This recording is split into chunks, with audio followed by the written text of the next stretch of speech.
नमस्कार, प्रदेश के चर्चित डिबेट शो आज की फाइट में आप सभी का स्वागत है। मैं हूं आपके साथ हेमंत कुमार और आज बात अंता उपचुनाव में मंत्रिमंडल विस्तार वाले दांव की, क्योंकि कोटा में बीजेपी प्रदेशाध्यक्ष मदन राठौड़ के एक बयान ने एक बार फिर से प्रदेश में मंत्रिमंडल विस्तार की चर्चाओं को हवा दे दी है, तेज कर दिया है। मदन राठौड़ ने कहा कि मंत्रिमंडल विस्तार पर चुनाव के बाद बात करेंगे। हो सकता है अंता उपचुनाव से जीत कर जाने वाले का भी नंबर आ जाए। वहीं कांग्रेस ने इसे लेकर बीजेपी पर पलटवार करते देर नहीं लगाई। अंता में जीत का दावा भी कांग्रेस ने किया है और अंता का उपचुनाव अब धीरे धीरे परवान चढ़ रहा है, बनने लगा है। बीजेपी के दिग्गजों का लगातार आना तेज हो गया है। तो कांग्रेस की तरफ से अभी भी प्रमोद जैन भाया और उनकी पत्नी प्रचार में इक्के दुक्के नेताओं के साथ घूमते नजर आ रहे हैं। आज इसी पर चर्चा करेंगे। प्रदेश की सबसे बड़ी चर्चा, पहले रिपोर्ट देखिए। भजनलाल सरकार के मंत्रिमंडल का विस्तार अंता उपचुनाव के बाद होने की अटकलें तेज हो गई हैं। कोटा में बीजेपी के प्रदेशाध्यक्ष मदन राठौड़ ने कहा, मंत्रिमंडल विस्तार पर चुनाव के बाद बात करेंगे। हो सकता है अंता उपचुनाव से जीत कर जाने वाले का भी नंबर आ जाए। इस चुनाव के बाद बात करेंगे। हो सकता है यहाँ से जीत के जाए, उसका भी कोई नंबर आ जाए, पता नहीं। मदन राठौड़ ने आगे कहा, बीजेपी अंता उपचुनाव में बड़े अंतर से जीत दर्ज करेगी। राजस्थान सरकार की जन कल्याणकारी योजनाएं और प्रधानमंत्री नरेंद्र मोदी के नेतृत्व में देश में हो रहे विकास कार्य ही पार्टी के प्रमुख चुनावी मुद्दे हैं। हमने उम्मीदवार दिया है, वो स्वच्छ छवि का निष्कलंक व्यक्ति है, सामान्य परिवार से है, जनता से जुड़ा हुआ है, सेवा की भावना से राजनीति में है और हमारे सामने जो है कई अपराध के मामले दर्ज हैं, वो जमानत पर है। मंत्रिमंडल विस्तार को लेकर कांग्रेस ने निशाना साधा। कांग्रेस ने कहा कि मंत्रिमंडल विस्तार की बात चाहे बीजेपी कितना कर ले, कांग्रेस की जीत तय है। अंता की जनता भारतीय जनता पार्टी को करारा जवाब देगी और कांग्रेस पार्टी के जो प्रत्याशी हैं प्रमोद जैन भाया भारी बहुमत से जीत करके विधानसभा पहुंचेंगे। मुख्यमंत्री भजनलाल शर्मा ने सोमवार को दिल्ली में प्रधानमंत्री नरेंद्र मोदी से मुलाकात की थी। पीएम मोदी से सीएम की मुलाकात के बाद प्रदेश में भी जल्द मंत्रिमंडल फेरबदल होने के कयास तेज हो गए हैं। अब कब विस्तार होगा, ये तो अंता उपचुनाव के बाद ही पता चलेगा। आज की बाइट में प्रदेश की सबसे बड़ी चर्चा इसी मुद्दे पर।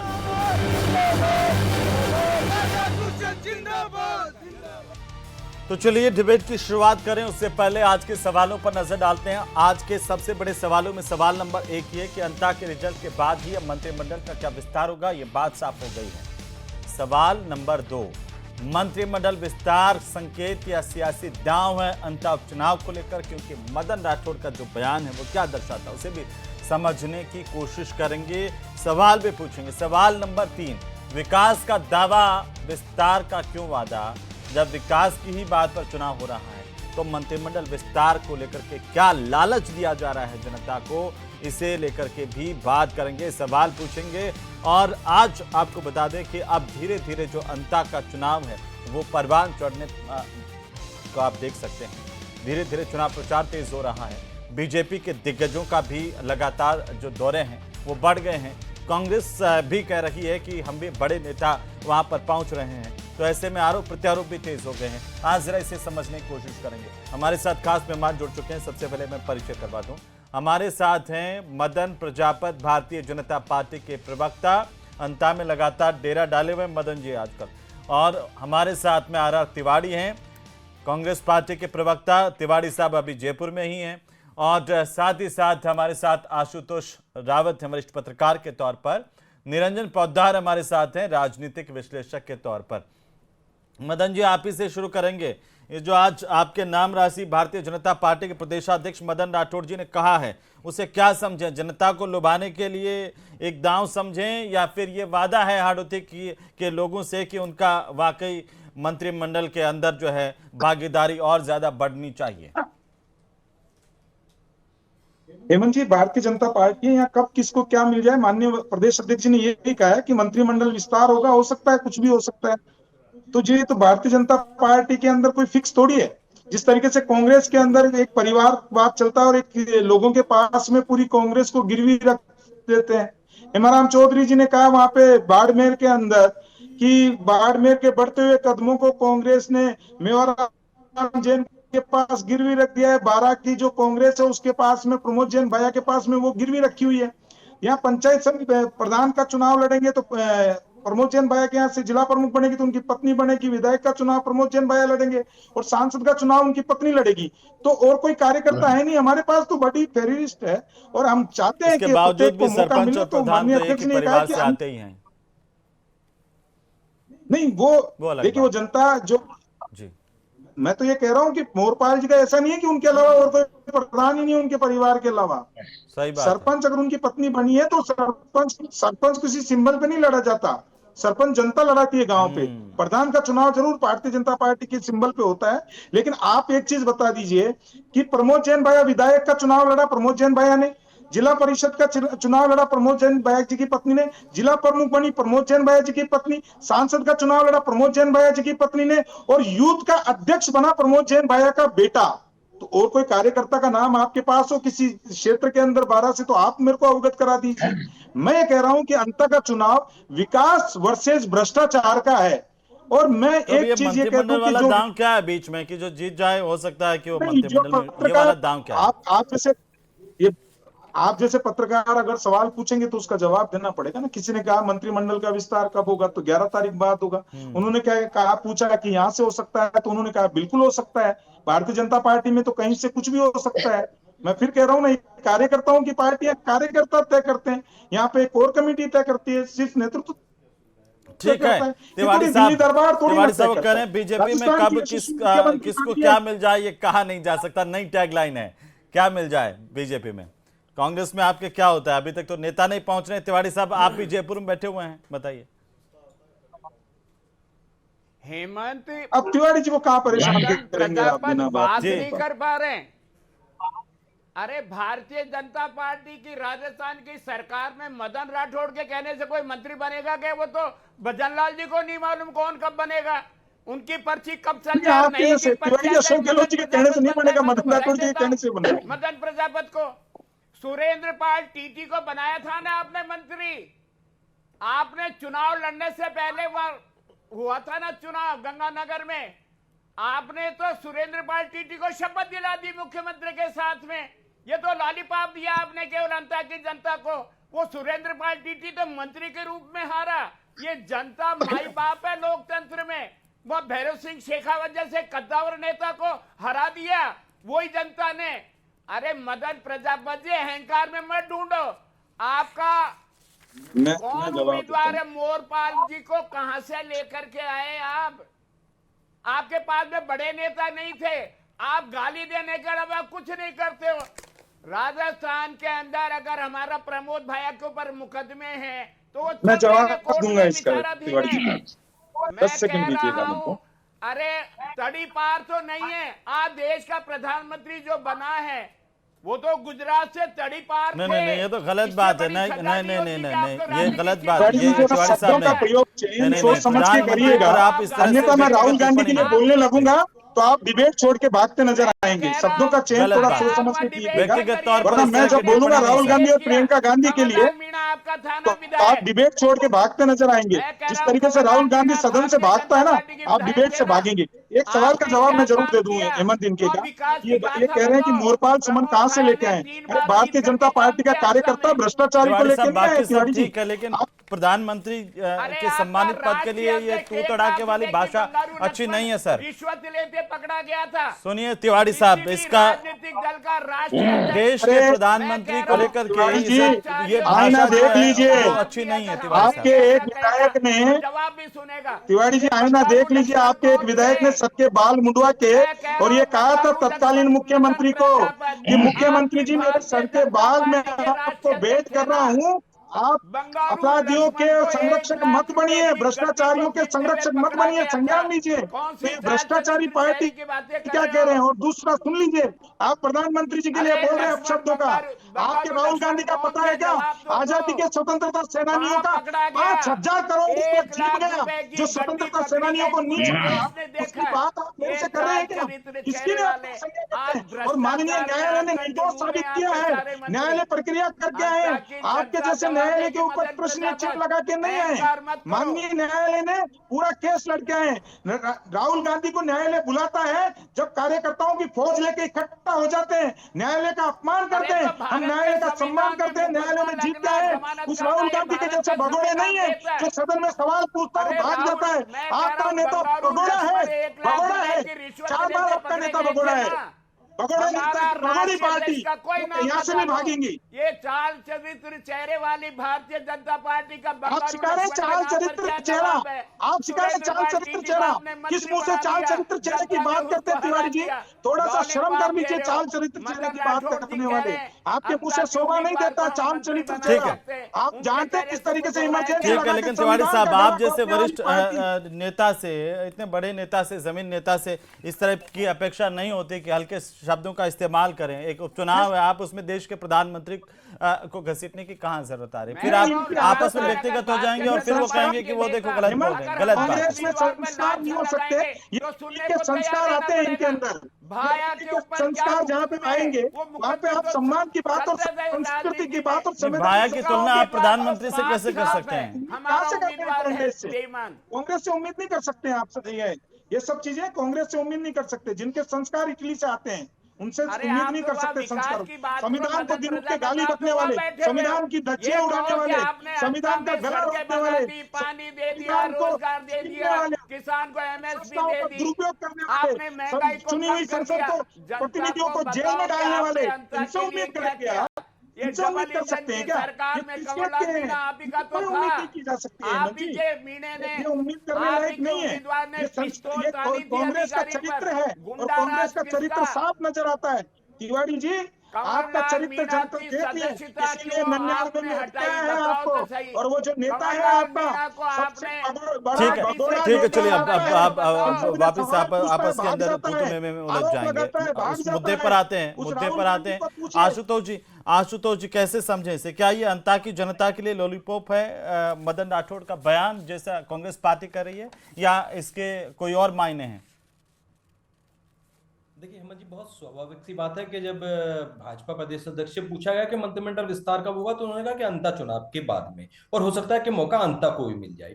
क्योंकि एक चीज तय है कि जिस तरह से भजनलाल सरकार में पिछले 2 साल से 6 मंत्री के पद खाली पड़े हुए हैं, क्योंकि 30 मंत्री अधिकतम यहाँ राजस्थान में बनाए जा सकते हैं, ऐसे में उन 6 पर निश्चित तौर पर कार्यकर्ताओं की नियुक्ति होगी, यह तो तय है। अब कितना और समय लगेगा, और वह यह शायद समय इसलिए लिया गया जा रहा है कि जो पंचायत चुनाव आने वाले दिनों में है उससे पहले निश्चित तौर पर यह 6 मंत्रियों के पद भरे जाएंगे। कुछ लोगों को हटाया भी जा सकता है, कुछ लोगों को प्रमोशन भी दिया जा सकता है। इसलिए प्रदेशाध्यक्ष मदन राठौर का बयान एक बहुत स्वाभाविक तौर पर था, लेकिन निश्चित तौर पर राजनीतिक फायदा भी इस बयान का भारतीय जनता पार्टी उठाने की कोशिश जैसा कि कर रही है कि निश्चित तौर पर जो उम्र का आंकड़ा है, 56 साल के मोरपाल साहब की उम्र है, एक ऐसे समुदाय से आते हैं जिसका रिप्रेजेंटेशन अभी भजनलाल सरकार में कंपैरेटिवली कम है, तो शायद भाजपा इस नाते भी उनके नाम को आगे कर फायदा उठाने की कोशिश कर सकती है कि हम उनको मंत्री पद देने वाले हैं। लेकिन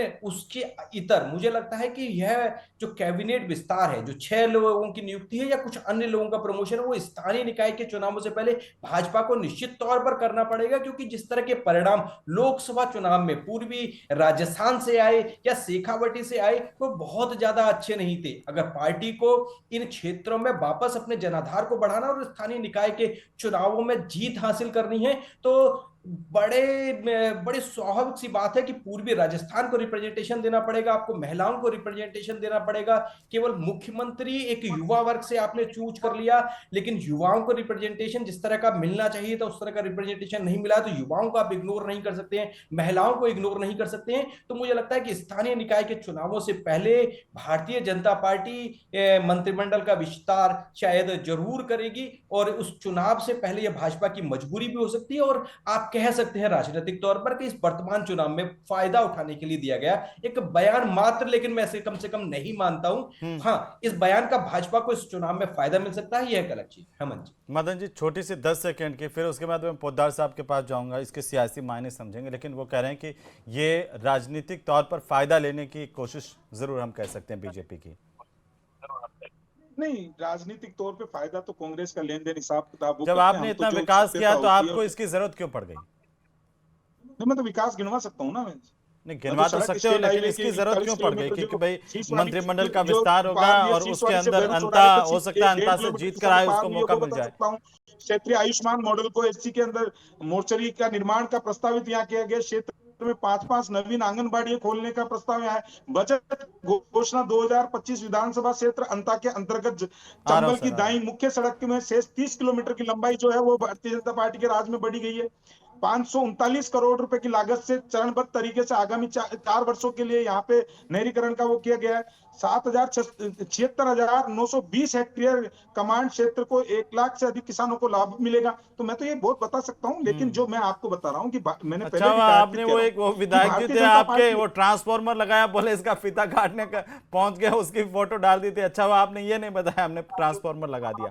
ये तो बात ठीक है। मेरा सवाल है सीधा, सुनिए तो सही, मेरा सवाल सीधा है, आप हाड़ौती से कितने मंत्री रखते हैं अपने मंत्रिमंडल में? अगर मैं सीरियस मानूं, सीरियस नोट पर लूं, वो पूरा का पूरा गांव हजम कर गया, वो भी मैंने आपको हाँ, वो ठीक बात है। मैं मदन जी कुंदनपुर ने जो, अच्छा ठीक है, वो हो गया सर। मेरा सवाल यह है कि हाड़ौती से, मैं इससे सीरियस नोट पर लूं कि मदन राठौड़ करें, बहुत सीरियस बात है, तो आप बताइए हाड़ौती से कितने मंत्री रखते हैं आप मंत्रिमंडल में? देखिए हेमंत जी, हम इस हाड़ौती से पहले भी मंत्री रहे, पर गुलाब जी मंत्री रहे। मदन राठौड़ जी ने यही कहा है कि कितने मंत्री होते हैं कि सरकार बीजेपी पीछे भी सरकार रही है? बिल्कुल हो सकता है, कहीं पे भी हो सकता है, हमारे कहीं से भी हो सकते हैं। हाड़ौती से हीरालाल नागर जी मंत्री हैं, मदन दिलावर मंत्री हैं। मैं इसलिए कह रहा हूँ संख्या कितनी हो सकती है?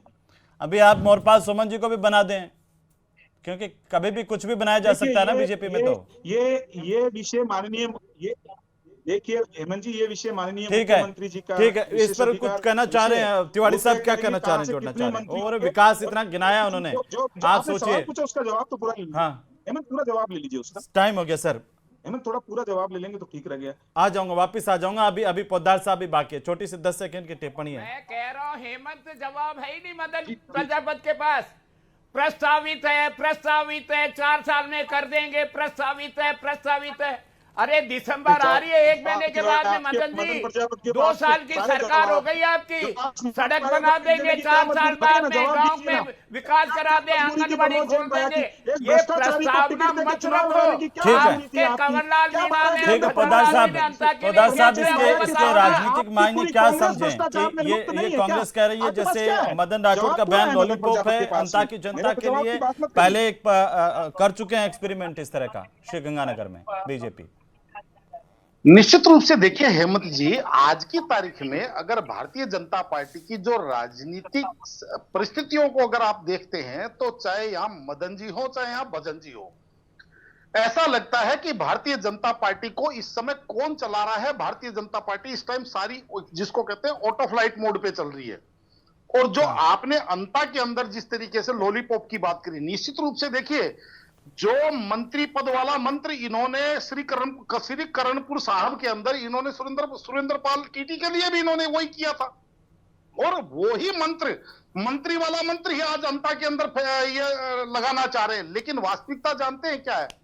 वास्तविकता ये है कि इस चीज को कौन नहीं देख रहा कि पिछले लगभग एक 1.25 साल से बहुप्रतीक्षित जो मंत्रिमंडल विस्तार है, आज भी राजस्थान के अंदर लगभग समझ लीजिए 6 से 7 पद जो है वो खाली है। और भारतीय जनता पार्टी के अंदर केंद्रीय नेतृत्व आज सर्वविदित इस बात को ये सब जानते हैं कि चाहे किसी भी प्रदेश की बात करें आप, और केवल राजस्थान की नहीं, वहां के अगर प्रकोष्ठ के संगठन के भी जो निर्णय होते हैं वो भी कहीं ना कहीं दिल्ली से एक व्यक्ति फाइनल करके भेजता है। और उन व्यक्तियों को, उन महाशय को आप ये समझ लीजिए फुर्सत नहीं है, क्योंकि उनको सरकारें बनानी और सरकारें गिरानी, उनको इस चीज के अंदर फुर्सत नहीं है। और समस्या ये है कि इसीलिए कहीं ना कहीं भारतीय जनता पार्टी और प्रधानमंत्री जी जो है ना, वो एक नेशन एक चुनाव के हिसाब से बात कर रहे थे। क्योंकि अभी जिस तरीके से बिहार के अंदर चुनाव है, अभी बिहार में व्यस्त है, उसके बाद में 5 राज्यों के अंदर चुनाव का एक रेला शुरू हो जाएगा, उसमें व्यस्त हो जाएंगे। आज राजस्थान के साथ उत्तर प्रदेश की बात करें, हरियाणा की बात करें, और मुझे कोई संकोच नहीं हेमंत जी, बहुत सारे लोग तो यहां तक कहते हैं कि भारतीय जनता भारतीय जनता पार्टी के 12 राज्यों के अंदर मुख्यमंत्री है और एक राज्य के अंदर मुख्यमंत्री है, यानी कि 12 राज्यों के अंदर केवल मुख्यमंत्री है और एक राज्य के अंदर मुख्यमंत्री है केवल बीजेपी का। तो कहने का तात्पर्य ये है कि जब वहां से फुर्सत मिलेगी जी। एक राज्य कहाँ है? उत्तर प्रदेश। उत्तर प्रदेश के अंदर मुख्यमंत्री है, बाकी चाहे राजस्थान हरियाणा जल्दी से हाँ बोल लीजिए। मदन जी वो कह रहे हैं ऑटो फ्लाइट मोड में चल रहे हैं बीजेपी और सिर्फ चेहरे के मुख्यमंत्री हैं 12 राज्यों में। निरंजन आर्य जी ने जो चश्मा लगा रखा है, निरंजन पोद्दार जी आपने चश्मा नहीं लगा रखा फिर भी आपको दिख नहीं रहा है पूरा, मुझे लग रहा है। आपको पता है कि आप समर्थन करते हैं कि निरंजन आर्य जी की? नहीं मैं कह रहा हूँ निरंजन पोद्दार जी, उनका नाम तो ठीक ले लो सर, पोद्दार जी है। सॉरी निरंजन। और निरंजन आर्य जी आपके कांग्रेस के टाइम से दिमाग में बैठे हुए हैं फिट, वो निकल नहीं रहे। मैं कह रहा हूँ हेमंत, आज पोद्दार साहब ने अंतरात्मा से अपनी बातें कही है। अच्छा वो आपके अभी आपके खिलाफ कहते थे तो पोद्दार साहब खराब है, बीजेपी के एजेंट है। वाह साहब तिवारी साहब गजब हाल है भाई साहब, बहुत बढ़िया जी। एक बार पूरा कर लेने दीजिए उनको। मदन जी बोल लीजिए। मदन जी लेकिन आपका नेटवर्क बार बार अंता में फ्रीज हो रहा है और मुझे लग रहा है कि इसीलिए मदन राठौड़ जी को कहना पड़ा है कि हम यहाँ पर मंत्रिमंडल विस्तार के बाद में हो सकता है मोरपाल सुमन का नाम भी लगा दे। कहीं ऐसा तो नहीं है? आशुतोष जी आप ही से थोड़ा समझना चाहता हूं, क्योंकि देखिए माली समाज से क्या 2 मंत्री हो सकते हैं? अभी मौजूदा समय में माली समाज से अविनाश गहलोत मंत्री हैं, तो क्या मोरपाल सुमन उस लिहाज से आ सकते हैं? या फिर आड़ोती में देखें तो मोरपाल सुमन का नंबर लग रहा है, कैसे देखें? देखिए मैं हालांकि भारतीय जनता पार्टी में जैसा कि अभी मदन जी ने कहा कि कुछ भी संभव है, क्योंकि यहाँ कास्ट इक्वेशन पर काम होना चाहिए। लेकिन भजन लाल की अगर कैबिनेट को भी देखें तो बहुत ज्यादा कास्ट इक्वेशन पर पार्टी ने उतना ज्यादा वर्क नहीं किया जिस तरह का होमवर्क पार्टी पहले करती रही है। तो लॉटरी किसी की भी लग सकती है भारतीय जनता पार्टी में, ये भारतीय जनता पार्टी के प्रवक्ता भी अभी कह रहे थे। लेकिन हालांकि जातीय समीकरण को अगर वाकई आप नपे तुले अंदाज में देखने की कोशिश करें, मदन जी आ गए शायद जी संक्षेप में अभी उसमें फिट नहीं बैठता है कि शायद जिस तरह की बात आपने कही कि माली समुदाय से पहले से एक मंत्री है, ऐसे में क्या गुर्जर मीणाओं को हम इग्नोर करेंगे, क्या महिलाओं को हम इग्नोर करेंगे, क्या एससी वर्ग के प्रतिनिधित्व को इग्नोर भाई दूसरे समाजों का प्रतिनिधित्व कैसे होगा? जो समाज अभी भी प्रतिनिधित्व से वंचित है उनका कैसे होगा? मदन जी आप पूरा कर लीजिए, क्या कर रहे थे आप? चले गए थे जी।